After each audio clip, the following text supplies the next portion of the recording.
Hello, this is Candace. And my friend Jenny. And here we are again. We're here together again. Yay. Yay.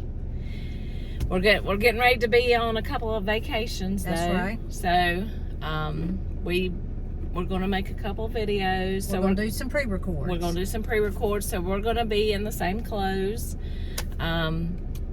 We hate to do it because we're going to miss each other, and, you figured out how to do the side-by-side. I did. Yes. Thanks to KJ telling us what Crochet K uses. Yes, thank you, KJ and Crochet K. And so, we thought we'll do that when we have to, but we like to be in the car because that's where we are. We do. And so we thought, well, we'll try to do some pre-records. We'll just release those while we're on vacation. And then if something happens, if there's some breaking news, then we have another thing that we can do. That's right. Yeah. That's what we'll try to do. So on this first pre-record, I went back and watched Melanie Gibb on the Nate Eaton interview. I think there were 3. Was it 3 parts? They broke it up in 3 parts, but you can tell they filmed it all at the same time. Yes. So I think I watched all of it, but I'm not. From what I saw, it looked like I watched all of it. So I have notes on it. So I'm going to read some of them, we're going to talk about, I have not watched the preliminary. I watched like about half of her and Chad's preliminary hearing. Right. And listened to the phone call that she recorded with Melanie Gibb. With Lori and Chad. So, and tell the people why we've been wanting to do Melanie Gibb. We've been wanting to do Melanie Gibb. And the thing of it is, and this is what I've been finding with the case, there is just a mountain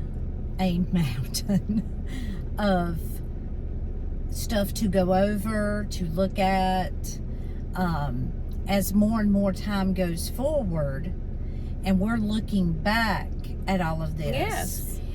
It's just if you take one single person and look at them, it's just overwhelming. Now there's been books wrote about them, about the case, documentaries, datelines, investigative reports. I don't know. It is a lot of information. And so you can't. So you focused on one thing, but do you remember what sparked this particular thing for me to say, we need to look at this? Because Candace realized that this interview that Melanie Gibb did with Nate Eaton was about 2 weeks before they found the children's bodies. And her demeanor, just everything, we wonder, did somebody say, hey, you need to get out there, you need to try to clear your name because something's getting ready to happen? Did she know that they were getting ready to, find these, or say that they knew? They probably already knew where the bodies were, but because we speculate. We highly speculate. This is all our opinion. It's all our opinion. But we sort of speculate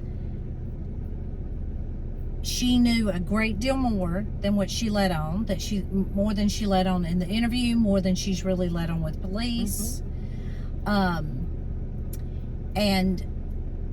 I believe that the police were kind of getting all their ducks in a row for going out there, because I want to say, and I could be wrong, that they were gathering all this information, and I know that probably in the beginning of December, before the children were found, before Lori was ever arrested, I feel like they had strong I don't know what I would say evidence, but they had these other players say things that really led them to believe that the children were already deceased. Like talking about murdered. Zombies and things like that. Right. Exactly. Yes. So, without further ado, please. Let's go into this.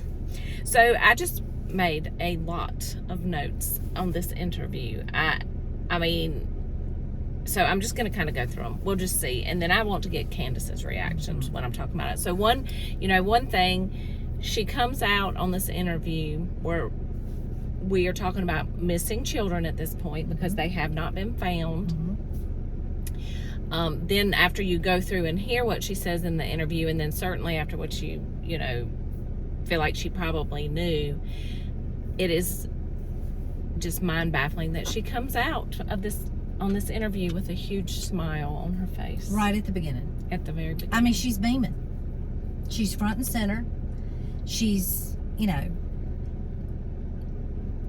it just doesn't seem to be, if you just watch just the first 30 seconds of it, even the way Nate kind of reacts to her, it's almost like she's a celebrity. Yeah, I mean, is that the feeling you got? Well, yeah, like she's trying to take some kind of credit because she recorded this phone call. But as we get in this, let's just get into it. Here we go. So, there are things that she says throughout, especially in the beginning, that she's talking like she knows Chad and Lori had killed Charles and Tammy. She's talking about people are dead, people have died, that, let me see, I cannot remember exactly where I put this, but it was something about saying people are kidnapped, people are dead, but it's almost like she knew they all were gone, including the children, even though we were 2 weeks from finding out the children had died for sure. So I think she knew a lot more. She also said in there that someone told her she needed an attorney. So why would she need an attorney if she's not done anything wrong? And why did she go on and do an interview and look like, I just try to put myself in that situation. If I was friends with somebody and their child was missing, I would not be smiling if I was going, first of all, I wouldn't be going on to interview about it, and I would not be smiling about it. I mean, this is not a happy occasion. I don't know. So let me clarify something. At the time of this interview, Lori is arrested only and charged with child abandonment. I may not have that exactly right, but something on those lines. She has not been charged with murder. Chad is not arrested. So why would a person, I'm just posing a question, why would a person at this time tell her that she needs an attorney? Why would that be? Because she's done something wrong. No, I know that, but I'm saying at this particular time, the children aren't found, Chad's not arrested, there's no charges of concealment, destruction, and alteration of evidence. Do you see what I'm saying? So somebody knew That's what I'm saying. that she was in trouble and she better get an attorney. She better get ahead of this. That's what I'm saying. That's what I believe. I do not have any proof of this. This is purely my opinion, speculation. But looking back on it, like I said, we can, when you're looking back on it, you can put it in a timeline, and you're like, why would she say that someone told her she needed an attorney, and why does she feel the need to really get out in front of it? Exactly. Other than what she's saying with her mouth. Right. Which she's apparently said something with her mouth that told somebody she's involved in this. Otherwise, they wouldn't be telling her that. She also was saying how, they were talking about how she met Lori being at the church, and that they were having these meetings and podcasts. And she said they were talking about different beliefs that were not talked about in the church. So it's like, and really, that they didn't want people in the church to know they were talking about. She made it sound like that. something that they're all coming to the house and staying in this house with Lori in Arizona. Chad and Lori's there, and David Warwick and Melanie Gibb, and it sounded like it was a group of people there. Okay, I don't know about you and your church, or most of you, even if it's not church, if it's a community group of people, I just find it odd that they were just all coming and staying together in this house, this one house. Do you find that odd? Well, I do find it odd. But that I'm not, I don't know a lot about this religion. They may do some kind of outings like this. I don't know. I just found that a little odd. It's odd for us. Yes. May not be odd in the LDS, but it's odd for us. Yes. Now, also during this interview, Melanie herself says that Charles tried to make Lori happy. But she continued to get upset with him, and Melanie said she just couldn't really understand that relationship.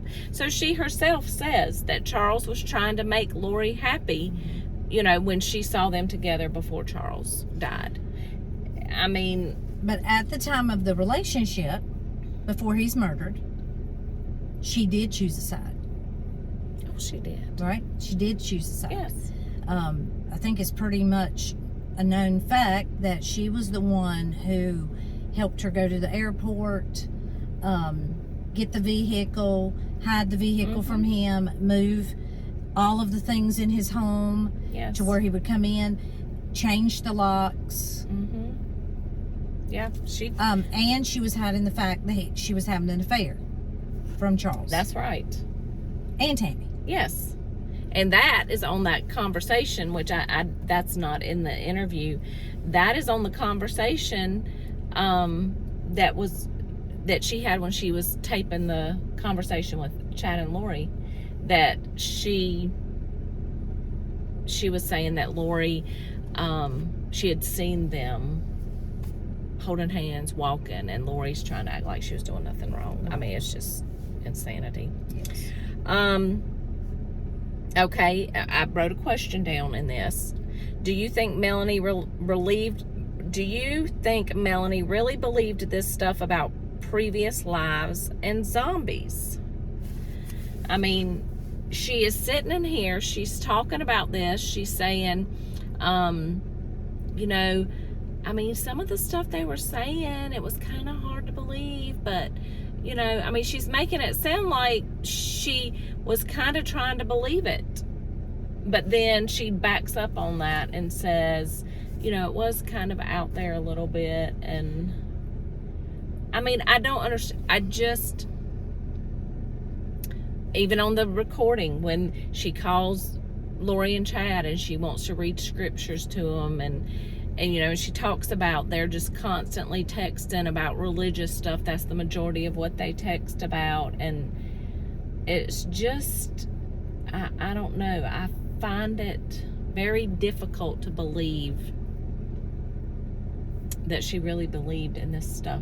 Why are you going to sit here? And they're talking about some of these podcasts they're talking about. It sounds like they were sitting there for hours talking on these podcasts about this stuff. Again, only in my opinion. If she didn't 100% believe it, she wanted it to be true, right? She wanted to believe that these two people were little g gods, and they were called by Christ himself to be the leaders of the 144,000, and that they had shone a bright light on her. Really, they're using her, but a bright light on her, and she feels special. Well, and I think, yes, and I do think, like I said in one video, that I think she was very weak-minded, in my opinion, and that's why Lori attached herself to her, because she knew she could control her, could control her. Okay, so she says, when she's talking about Chad doing these teachings, at times she says Chad was kind of quiet and not really sure of himself. And so a lot of the things she said, Chad would talk to Lori, and then Lori would share with Melanie Gibb what he taught her. So, I mean, who knows? Of course, I think Chad was bad too. I don't think Lori was not the ringleader alone. She had Chad with her.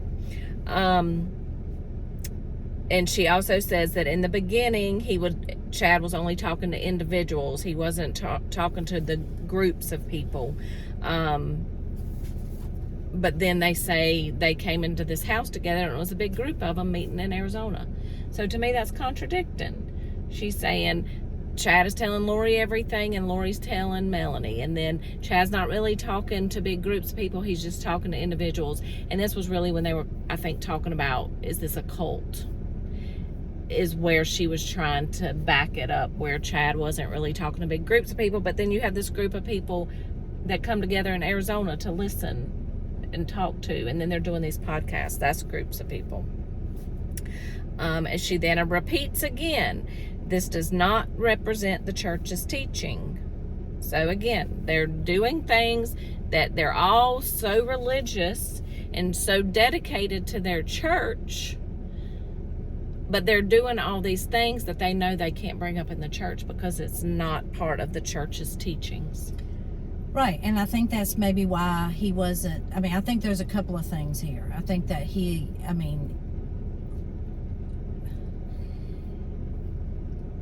I don't believe anything that he was saying is the truth. So, I believe that he's sort of like telling a little bit to you, telling a little bit to me, telling a little bit over here, just to kind of see how you react to it. You know, he's not trying to cause maybe a big uproar. He knows it goes against the LDS. He wants to be raised up like this godlike figure and be the prophet, and he wants to do that, but I think he's trying to sort of on the down low, like a you know, he's down here on the down low in the seedy area of it, trying to build up his fan base. So if he gets enough people behind him, then he can raise up and sort of be the leader. So how big of a group of people do you think were in that house in Arizona? Because she doesn't really go into that, and I haven't really heard that. I think it's like when Zach Cox talks about coming and there's 30 cars parked up and down the driveway. I think it's like that. So even if it's 2 people in every car, which I doubt, I think it's about 60 people or less. Okay. And staying overnight, I'm going to say less than 10. Yeah. The ringleader. Again, I do not know. And I need to quit saying that because that's in my opinion about the whole ringleader. Okay. So she says, okay, so then they talk about if she knew what was going on with Chad and Lori. Okay.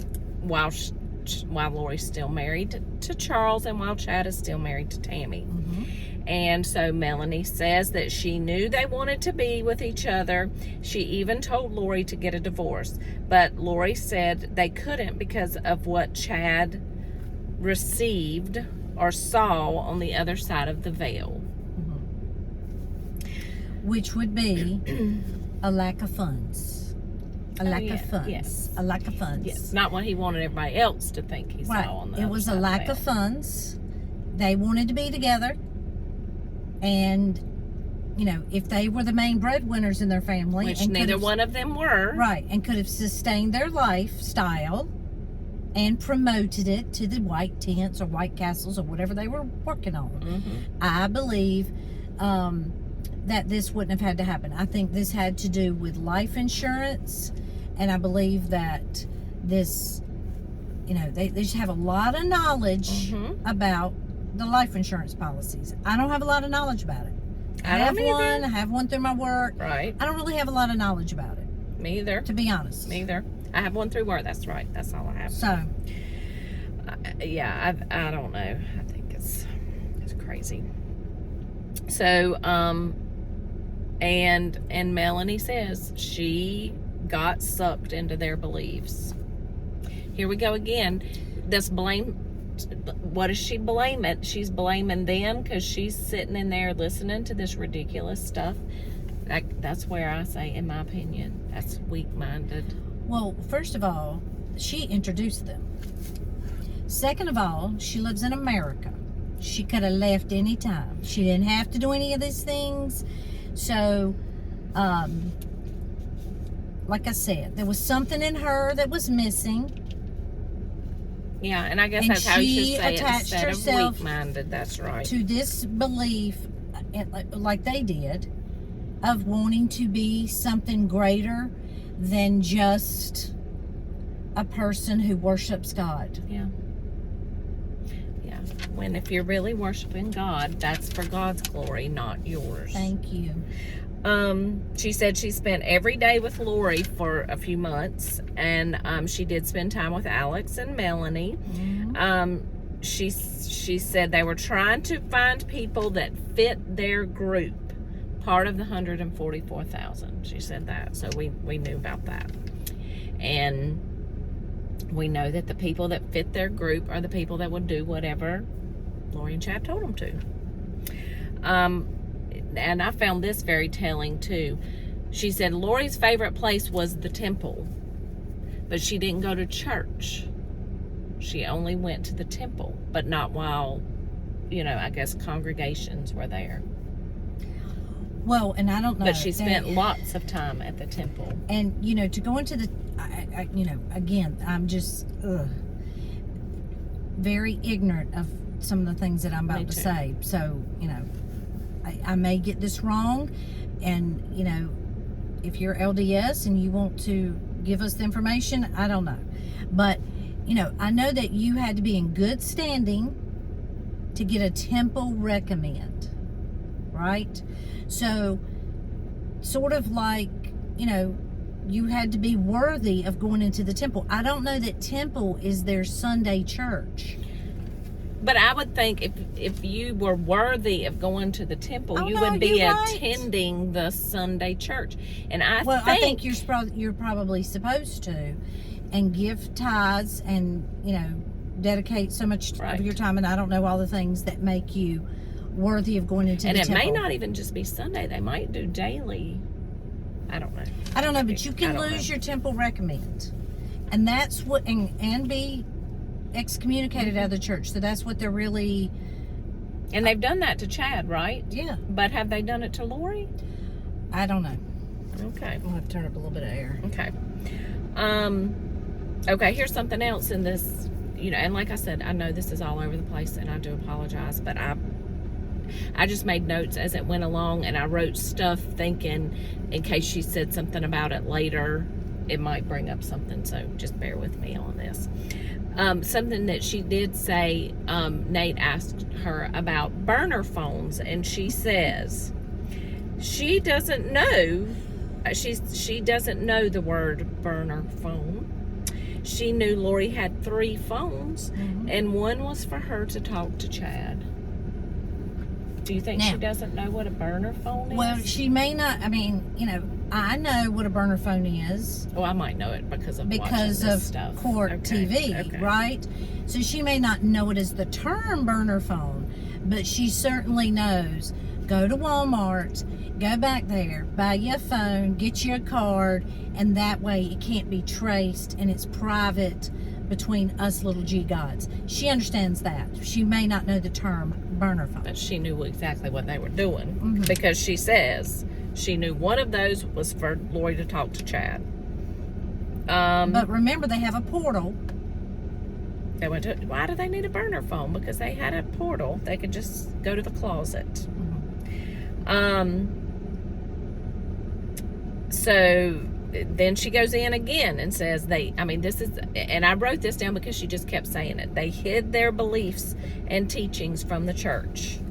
And she said, when she was listening to these beliefs, she would listen. She wouldn't make oppositions to it. She said to some level, this is talking about Melanie Gibb herself, began believing that she was one of the 144,000. She said that she started believing that. And so then Nate starts wanting to know about lives and these things. And so she said, Lori says she had 21 lives and Chad had 31 lives, and both had 5 lives on Earth. And then she talks about their portal in her closet for them to connect. So here again, why did we need the burner phones then? And then Melanie said that she was skeptical, and she also thought that Lori didn't believe all of it either. That's what she said in this.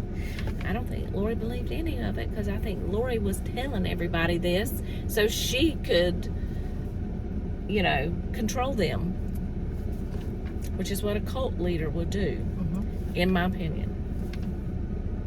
Now, I'm watching this video with this interview with my husband, and he just all of a sudden says at this point, as we're talking about 31 lives, 21 lives, a portal in the closet, my husband says, why is this lady not saying all these people were crazy? That's exactly what my husband said.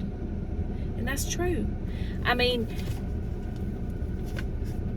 why isn't she saying I had a moment of temporary insanity. I don't know why I was believing this. I mean, if she really believed it, that's what she should be saying in this interview. She shouldn't be smiling. She shouldn't be claiming she was starting to believe this stuff. I don't know. If she's truly as innocent as she wants to act like, I feel like she should have come out there distraught. I will do whatever I can do to help find these children. I had no clue it was to this level. I mean, this stuff is ridiculous. I see this now. You know, I just wanted to be part of a group. I just, you know, whatever. I've had issues in my life. These people accepted me for who I was. Something. Make up some kind of reason why you're doing this. Well, her problem is, at the very, if she had not done it before that, when they're getting together and they're using code words and they're praying for the destruction of Charles and the destruction of Tammy and the destruction of the kids in the backyard.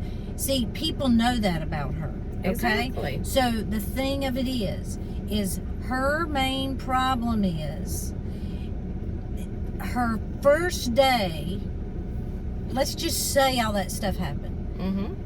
The day that Charles is murdered, and she knows it, that was her last opportunity to come clean, because now she's involved in, she goes and visits Lori.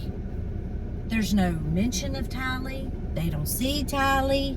Like we've said before, we talk about our kids all the time. I sort of know what's going on in your kids' life. You sort of know what's going on in my kids' lives. And they're grown adults that don't even live in the house with us. And, you know, my kids, you know, Paige does, but, you know, they know sort of you, but it's not like we're our whole families are these close knit families that we know all this stuff about these kids. And you don't ask. Not to mention, I mean, I feel like she's fully aware of what's fixing to happen to JJ. She doesn't do anything about that. No. Then she gets called on the carpet. I hate to go off on a tangent, but then she gets called on the carpet because Lori has now slipped her in as possessing JJ when they're looking for him on the well visit. She lies. She lies to the police about having him and taking him back to Lori, which is a lie. Yep. Then she doesn't come clean for like 7 to 10 days later. Exactly. 7 to 10 days later. So that's why she's not saying these people are crazy, because she's right in the middle of it. Exactly. Which is why she needed an attorney. She gonna need one. I mean, I don't know who ain't told her she's going to need one. Yes. At the lowest, if she's never charged criminally because they feel like she helps the prosecution case, I don't know how she helps it that much, but I'm not the prosecutor. This is not my job. This is not my burden. Me either. at the very least, she's going to need one because she's going to get sued civilly, because I would sue her civilly. Oh, yeah. Absolutely. All right. All right. So here again, she said that they almost always only talked about religious talk. She says Lori didn't see Melanie. Melanie did not see Lori as much once Charles passed away and Lori moved to Rexburg. She said that Lori believed Tammy would pass away before she moved to Rexburg, but she moved there before Tammy because passed she away. says to her, right? I mean, I don't know if you have this wrote down, but she says to her, isn't it going to be odd for you to move up there when Tammy's around? And she's like, no, we go to BYU, Idaho, and walk around, hold hands. Nobody really knows Tammy that much. Tammy's not really, people don't really know Tammy and Chad together. Mm-hmm. You know, it's not like their hometown. They moved there a couple of years before. But now, I have seen some things recently, which we will be going into some other videos. Rexburg is not this huge place, and everybody knows everybody, pretty much. So you wonder, I mean, It's a little bit like Mayberry in the snow. Right, and that's what makes you wonder if Tammy really did know something was going on.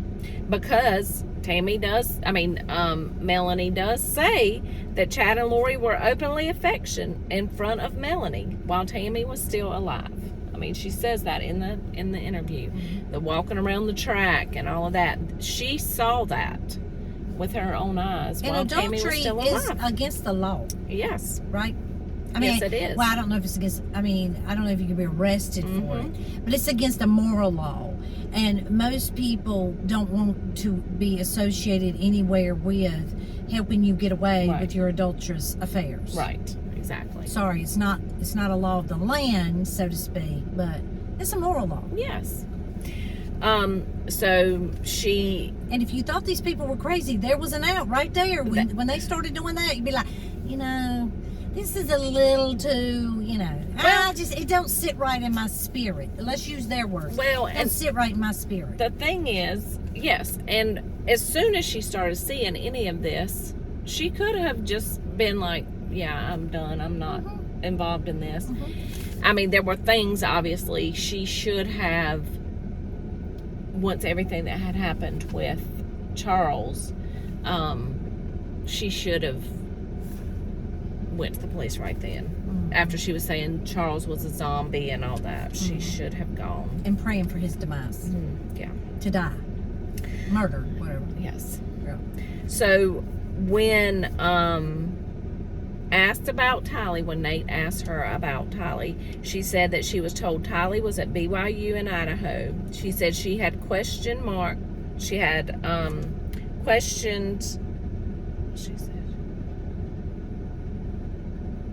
had questioned that it didn't feel like the truth. And she said, I wouldn't assume that she had done something to her, so it was kind of unusual. I'm not sure why I wrote that. Oh, she didn't question her about it at all from Thursday to Monday.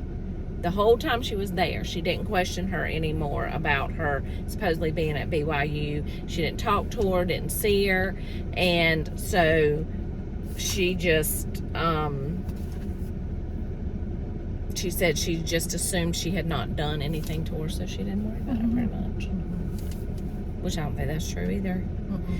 She knew exactly what had happened to her because Lori had called her a zombie. Charles was a zombie. Charles was murdered. Tylee's nowhere to be found. There's no hide nor hair of her, no text of her, no communication with her, no, oh, hold on, let me get this. This is Tylee.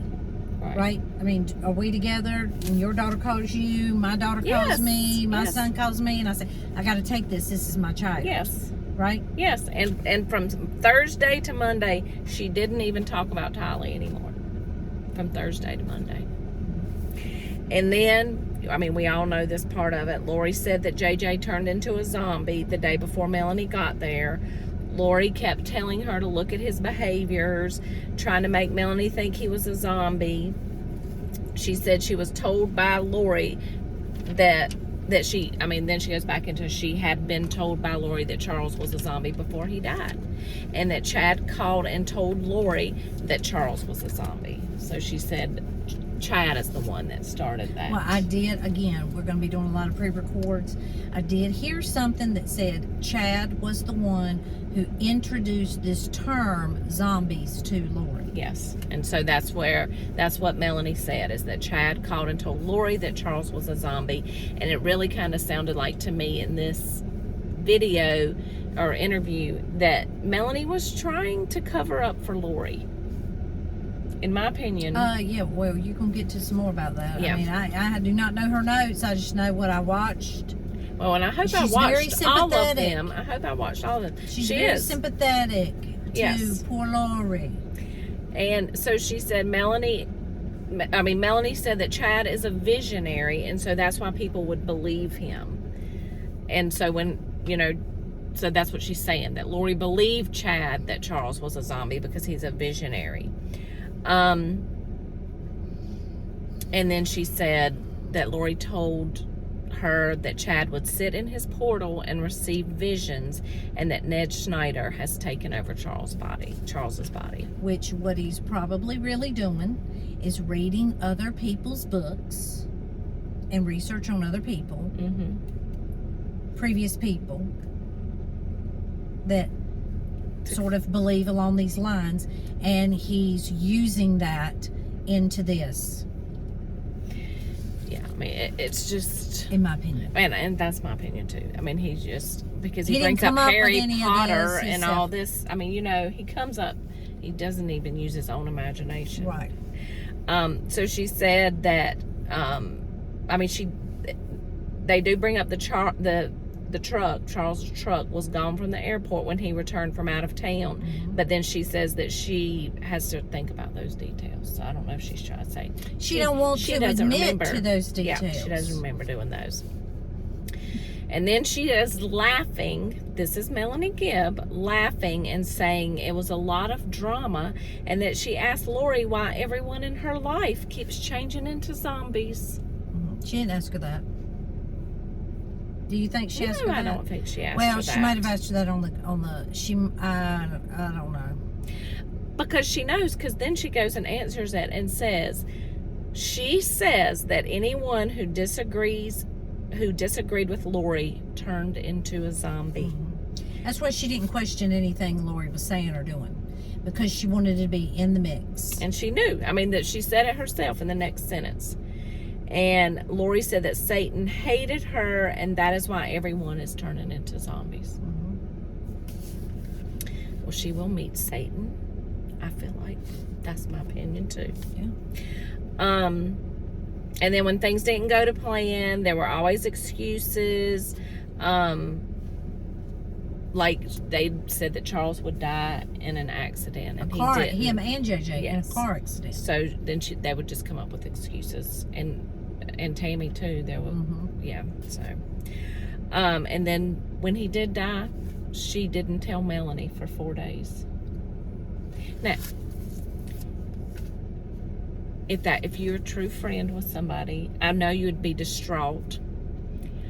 But somebody in your family would call. Like, somebody in my family would let you know if something happened to my family.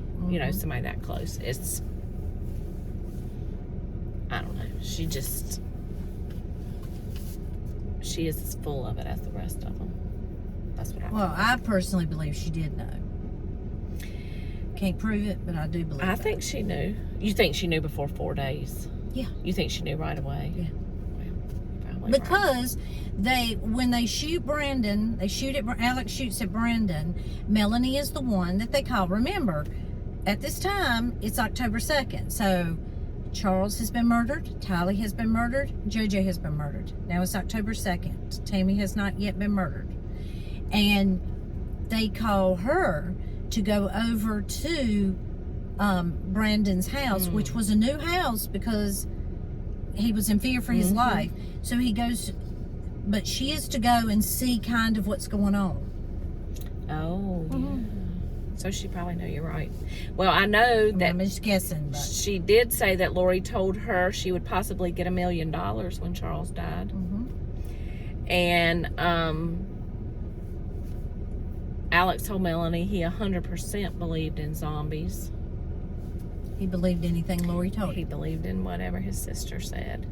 Lori tells her that Chad is better. Oh, Lori told Melanie that Chad is better at deciding who turns into a zombie. I mean, come on. Number one, there's no zombies. Number two, I mean, how is he all, I guess, I don't know. He's something else. So she admits that Lori told her JJ was in the way of her mission.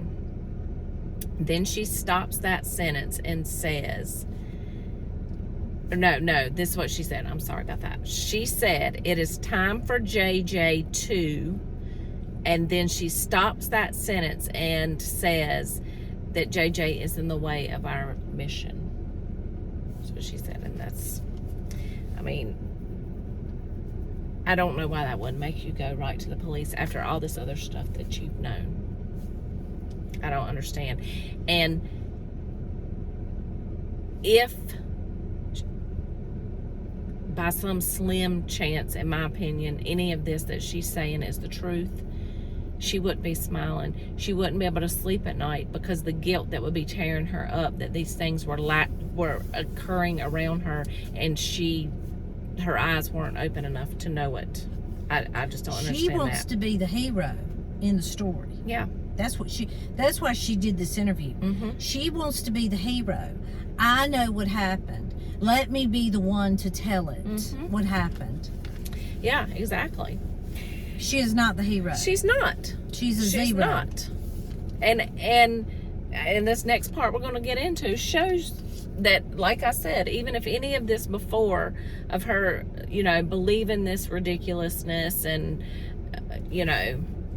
even if that was the truth, once you get to this part, it shows that that she was not doing the right thing. She had no intentions of doing the right thing, in my opinion.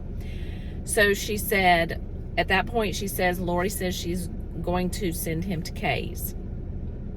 And she says that Lori told her that JJ did go to Kay's. So then, of course, the children are missing. She said that Chad calls her. He sounds quivery, nervous. When he called and said when the police called, don't pick up the phone. Melanie says her heart dropped at that point. If your heart dropped, you would have picked up the phone right then and called those police and said, something's up here, you better do something. Mm-hmm. Am I right? 100%. So then she calls and talks to Lori, and Lori's just upbeat, like her normal psychotic self. Upbeat voice, sounded like everything was fine. So Melanie said she really wanted to believe Lori, that everything was fine, and that, what Lori's trying to tell her is that her child is in danger, and this is the only thing that's going to keep her child safe, and so that's why she didn't go to the police. And I want to say, and if you know, leave a comment. I want to say that Melanie and Lori concocted this story of breast cancer to tell Kay, to convince Kay to take JJ. That they concocted it together, or Melanie gave her the idea for it. Right? And I'm going to tell you why Lori sounds upbeat in that little scenario right there. It's because she tells the police come, they're doing the welfare check, and the police, she completely derails them, talking about herself, her brother's trying to kill her, they want her $1 million life insurance policy, there's all this drama, people knocking on my door, and so what she does is, the police actually, in something that I've been watching, they go out and then they're like, oh, we were there for the welfare of a child. We got to go back and get back into it with her, knock on the door to find out about this child. She completely had Manipulates. them eating out of her hand for at least the whole duration So of that. do I think she manipulated Melanie Gibb? I mean, yes, she did. She's good at manipulation, but she allowed herself to be manipulated. But she allows that. That's right. That's right. But it's, I don't even care if you're being manipulated. The things that are said here, there has to be something that clicks in your mind. I mean, everybody knows somebody that is manipulating, that's narcissistic, but you recognize some of the stuff that comes out of their mouth, you're just like, you're not just going to believe it. And it's not even as extreme as this. You're not going to participate No. in it. You're not going to go along with it. Like I said, No. most people that have somewhat of a moral compass inside would not even really help somebody get away with adultery. No. They might be like, if it kept going on and on, like, yeah, I'm out of this. I'm out of this. Yeah. Right? That's exactly right. So then she starts talking about that when you are, let's see, then she starts talking about that there are many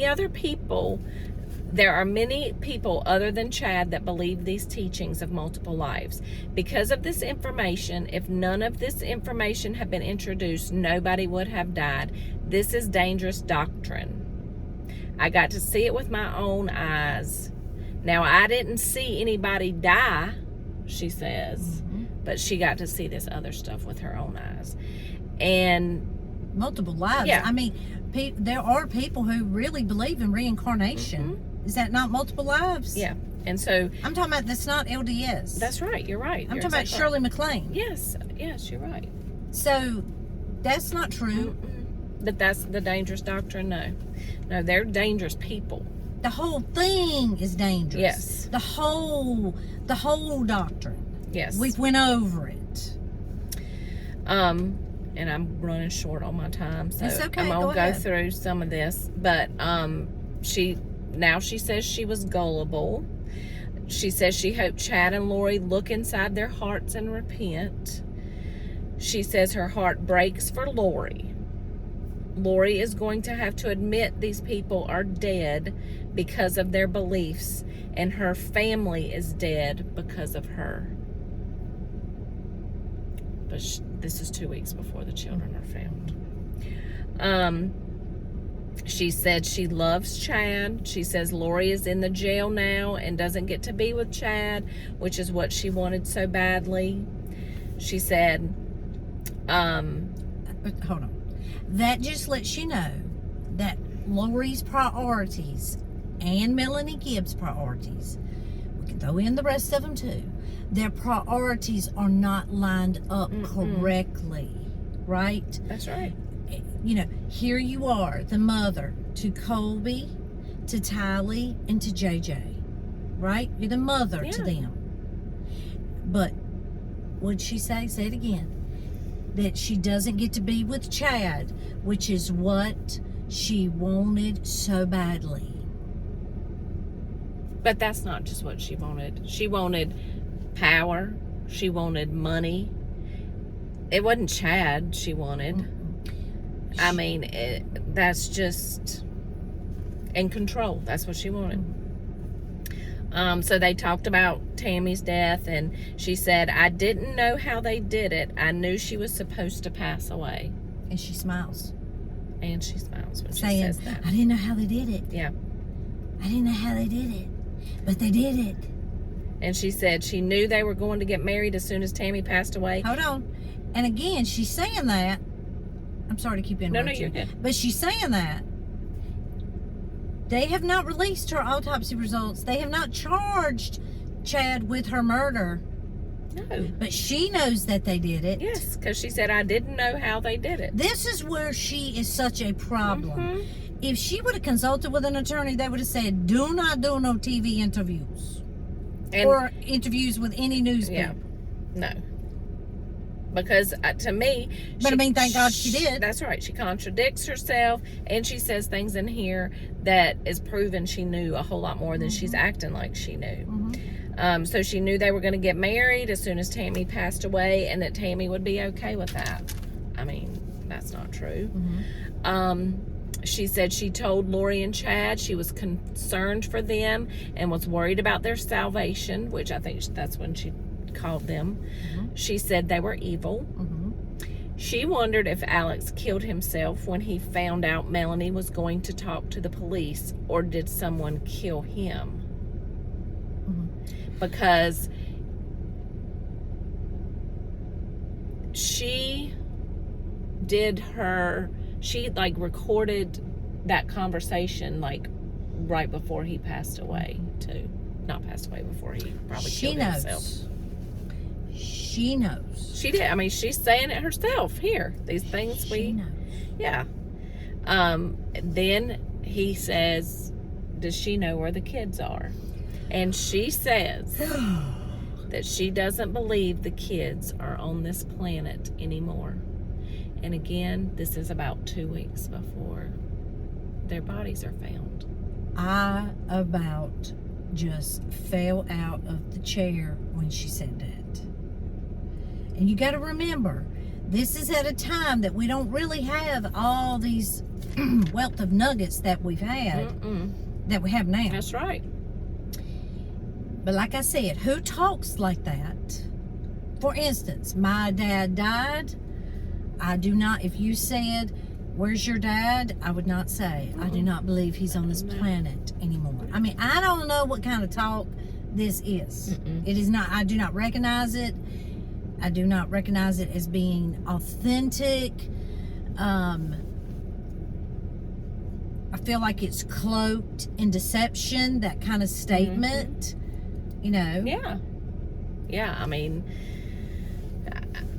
she telling us. I knew she said it. I knew she said it. And watching it again, I was like, oh my God. She knows, right? Yes, Melanie Gibb knows. She does. And then she says she thinks it is possible Alex was involved. Yeah, Alex was involved. You knew that. And she knew, in my opinion. Because he tells her, you don't want to know where the kids are. So then she tries to say a lot of her fears, I guess, about coming forward with this stuff. What are they going to think about me, that I've been hanging around with these people? Well, you hear what everybody thinks about you for that. You know, in our opinions, right? She gonna get eat up on stand. I'm gonna tell you, if they could put her up there. She already got a little taste of it, and you know, go ahead. So then she says that Chad and Lori betrayed her, and those that have passed on. There's 5 people dead or either missing. That's a quote from the interview. And just notice, she puts herself first. It's telling you all you need to know about these people. Before these 5 people who have been murdered. Yep. And, you know, of course, we believe Joseph Ryan in there too. Yes. I mean, even if they didn't give him no poison, I mean, she just robbed the man of everything to live for. Okay. Yep. So, you know, really more people than 5, but you know, yeah, because I think she's counting Alex in there. Charles, Tylee, JJ, Tammy. I think she's including Alex, that they murdered him, and Ryan too. Yeah. Joe Ryan too. But she puts herself first. And before these people. In front of these people who That's right. did nothing wrong. I mean, except Alex. That's right. Did nothing wrong that we know of, or that's been proven in a court of law. That's exactly right. Then she says she feels bad for Lori because she isn't free, and she can't imagine what Lori is going through. And then I had to write something ugly, WTF, on my paper, because I'm like, are you serious? You feel bad for her? Come on. And she also said, if Chad is a visionary, why didn't he see this coming? And again, let's. I'm sorry. I know, it's hard. Sorry. She's saying that she feels bad for her, that she's sitting in jail, What is she sitting in jail for at that moment? Possible abandonment of her children. At the time, a great majority of people believed that the children were hidden in the cleft of a rock, or in a tent, or in a cult group somewhere. Right? Yeah. But Melanie didn't think that. If Lori could prove that they were alive and well and in a white tent, right? Mm-hmm. Why would you be having all these feelings of she's sitting in jail and she's never going to be with Chad and that's what she wanted? Sorry. And it's ridiculous. And she says she still has love in her heart for Lori. She sees Chad as the hand and Lori as the puppet on the hand. No, I don't think that's the case at all. She thinks they are both as equally as bad for each other. She is not surprised Lori is reading scriptures and singing hymns in jail. She said Lori really knew her scriptures. And then I added, except obviously thou shalt not kill. She didn't know that part of the scriptures. She did, but she's an evil person. So she says Lori does love the Lord. Well, your Lord can be different people or spiritual beings. Mm-hmm. You know, your Lord does not necessarily, the Lord of your life, the person that you worship, the person that you listen to, obey, go by what, their instructions to you in life through text, may not be the Lord Jesus Christ. Right. And it's obviously and it not is not for the her. Lord Jesus Christ. It's not, because in her next thing she says, this has to be painful for Lori because she loves the Lord. And then she says they shouldn't come back out of prison. She says when you take someone's life, that's serious. When you take someone's life, that's serious. That's what Melanie said. The most serious. Which means she knew they took somebody's life. She knew. More than one person. She knew.